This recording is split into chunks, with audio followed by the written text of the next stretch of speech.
Hello అండి అందరికీ welcome back to our channel Suni's kitchen. ఈరోజు వీడియోలో బంగాళాదుంపలు ఇంకా కాలీఫ్లవర్తో అయితే గ్రేవీ కర్రీ చేశానండి. చూడండి, బంగాళదుంపలు కాలీఫ్లవర్ అయితే నేను ఈక్వల్గా తీసుకుని ఈ విధంగా కట్ చేసుకున్నాను.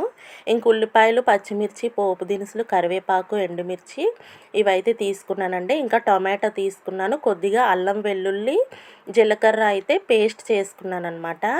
నేను ఈ కర్రీ ఏ విధంగా ప్రిపేర్ చేస్తానంటే కుక్కర్లో అయితే ప్రిపేర్ చేద్దాం అనుకుంటున్నానండి. ఎందుకంటే మనకి ఈ మధ్య గ్యాస్ అనేది కొంచెం టఫ్ అయింది కదండి, దానికోసమని కుక్కర్లో అయితే కానీ నేను కుక్కర్లో అయితే ప్రిపేర్ చేశానండి. ఈ కుక్కర్ అయితే నేను కొంచెం పెద్దగానే తీసుకున్నాను అనమాట. ఎందుకంటే మనకి కర్రీ అంతా ప్రిపేర్ అవ్వాలి కదా. కొద్దిగా ఆయిల్ అయితే వేసుకొని ఈ పోపులు అయితే వేసుకున్నానండి. ఇవి కొంచెం వేగాక అల్లం వెల్లుల్లి పేస్ట్ అయితే వేసుకొని కొద్దిగా బాగా ఫ్రై అవ్వనివ్వాలి.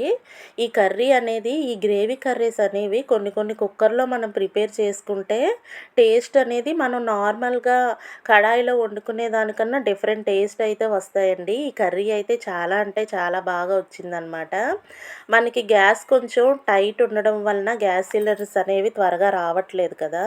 సో మనం ఇలాంటి కర్రీస్ ఏంటంటే ఇలా కుక్కర్లో ప్రిపేర్ చేసుకుంటే త్వరగా కుక్ అయిపోతే టేస్ట్ కూడా బాగుంటుందండి. గ్యాస్ అనేది మనకి చాలా వరకు సేవ్ అవుతుంది అనమాట.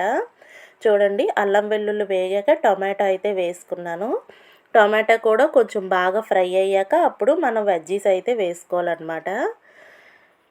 నేను ఈ మధ్య ఏంటంటే ఇలాంటి కర్రీస్ ఏంటంటే కుక్కర్లోనే ప్రిపేర్ చేస్తున్నానండి. ఇవి ఏంటంటే వాటర్ మనం ఎక్కువ వేసేసుకోకుండా మీడియంగా కొంచెం వేసుకొని మనం మీడియం ఫ్లేమ్లో విజిల్స్ అయితే రానిచ్చుకున్నాం అనుకోండి, మనకి ఏంటంటే మనకి మెత్తగా అయిపోవు. వాటర్ అయితే మనం కుక్కర్లో ఏది పెట్టినా కూడా కొంచెం వాటర్ అనేవి ఎక్కువ ఫామ్ అయిపోతుంటాయి కదా. అలా కాకుండా మనం వాటర్ వేసేటప్పుడు మనం పెట్టే ఫ్లేమ్ కానీ విజిల్స్ కానీ కరెక్ట్గా చూసుకుంటే కర్రీ అనేది పర్ఫెక్ట్గా అయితే వస్తుందండి. చూడండి, టొమాటో అయితే బాగా ఉడికింది కదా. ఇప్పుడైతే నేను పొటాటోస్ అయితే ముందు వేసుకున్నానండి. అవి కొంచెం తొందరగా ఇదవుతాయి కదా, అంటే మనకి కాలీఫ్లవర్ అనేది తొందరగా మెత్తబడుతుంది కాబట్టి మనం స్టార్టింగ్ పొటాటో అయితే వేసుకొని కొద్దిగా అటు ఇటు ఫ్రై అయ్యాక అప్పుడు కాలీఫ్లవర్ అనేది యాడ్ చేసుకోవాలి.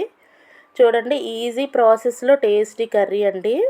మనకి గ్యాస్ అనేది సేవ్ అవ్వాలంటే ఈ విధంగా ట్రై చేయండి. కర్రీ కూడా రెసిపీ అయితే చాలా అంటే చాలా బాగుంటుంది. ఈ 2 టిప్స్ మీకు చెప్దామని వీడియో అయితే నేను చేశానన్నమాట. చూడండి, పొటాటో అయితే కొద్దిగా ఫ్రై అయింది. ఇప్పుడైతే నేను కాలీఫ్లవర్ అనేది ఇందులో యాడ్ చేసుకున్నాను.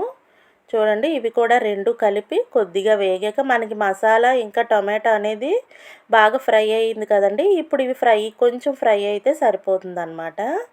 చూడండి, ఈ విధంగా అయితే మంచిగా కలుపుకొని కొద్దిగా హై ఫ్లేమ్లో పెట్టుకోవాలండి. నెక్స్ట్ కాలీఫ్లవర్ పొటాటో కలిపిన కర్రీ అయితే కొందరికి తెలిసి ఉండకపోవచ్చు. కర్రీ అయితే చాలా బాగుంటుందండి. మీరు కూడా తప్పకుండా ట్రై చేయండి, మీ వాళ్ళకి షేర్ చేయండి. వీడియో అయితే స్కిప్ చేయకుండా చూడండి. మనకి ఇంకా క్యాప్సికమ్ కానీ మష్రూమ్ కానీ ఇలాంటి కర్రీస్ కూడా మనం కుక్కర్లో ఈజీగా మంచి టేస్ట్గా అయితే ప్రిపేర్ చేసుకోవచ్చండి. మనం వాటర్ అనేవి చక్కగా చూసుకొని వేసుకుంటే కనుక విజిల్స్ అనేవి కరెక్ట్గా పెట్టుకుంటే కర్రీస్ అనేవి చాలా బాగా ప్రిపేర్ అవుతాయి అన్నమాట. చూడండి, కారం ఉప్పు వేసిన తర్వాత కొద్దిగా పసుపు కూడా వేసాను. కొద్దిగా మూత పెట్టుకుంటే కలర్ అనేది బాగా దిగుతుందనమాట. చూడండి, కొద్దిగా హోమ్ మేడ్ మసాలా పౌడర్ అండి ఇది. ఇదేంటంటే అన్నీ మసాలా దినుసులు కొద్దిగా ఫ్రై చేసి నేను పౌడర్ అనేది ప్రిపేర్ చేసి పెట్టుకున్నాను అనమాట. చూడండి, చక్కగా ఫ్రై అవుతుంది చూసారా, మంచి స్మెల్ అయితే వస్తుందండి. చూడండి, ఈ విధంగా కొద్దిగా అటు ఇటుగా ఫ్రై అయితే చాలండి. మరీ ఫ్రై అయినా మనకి కాలీఫ్లవర్ అనేది మెత్తబడిపోతుంది కదా. కుక్కర్లో కర్రీ అంటే అది గ్రేవీ కర్రీ అంటే మనం ఎక్కువగా ఫ్రై చేయకుండా దాన్ని అలాగే వాటర్ యాడ్ చేసి విజిల్ అనేది పెట్టుకోవాలి. చూడండి, ఈ కప్పుతో అయితే కొద్దిగా వాటర్ పోసానండి. ఇంకొంచెం అయితే వాటర్ వేసుకున్నాను. కర్రీ అనేది కొంచెం ఎక్కువ క్వాంటిటీ కాబట్టి చూసారా సరిపోతాయండి ఈ వాటరు. మనం ఎక్కువైతే వేసుకోక్కర్లేదు. ఆ తర్వాత కొద్దిగా ఫ్లేమ్ తగలనిచ్చి ఇలా కొంచెం బాయిలింగ్ అయ్యేటప్పుడు కుక్కర్ పెట్టుకోవాలన్నమాట. చూడండి ఈ విధంగా కుక్కర్ పెట్టి నేను ఫ్లేమ్ చూసారా మీడియంగా పెట్టాను, పెద్దగా పెట్టకుండా. ఈ ఫ్లేమ్లో నేను రెండు విజిల్లు అయితే పెట్టుకున్నానండి, ఎక్కువైతే పెట్టలేదన్నమాట. ఇలా అయితే కర్రీ అనేది మనకి మెత్తబడకుండా చక్కగా వాటర్ కూడా లేకుండా కరెక్ట్గా ఉడుకుతుందన్నమాట. చూడండి విజిల్ అయితే పోయాక ఒక 10 మినిట్స్లో తీసేసాను. చూడండి రెండు అయితే పర్ఫెక్ట్గా ఉడికిపోయాయి అన్నమాట.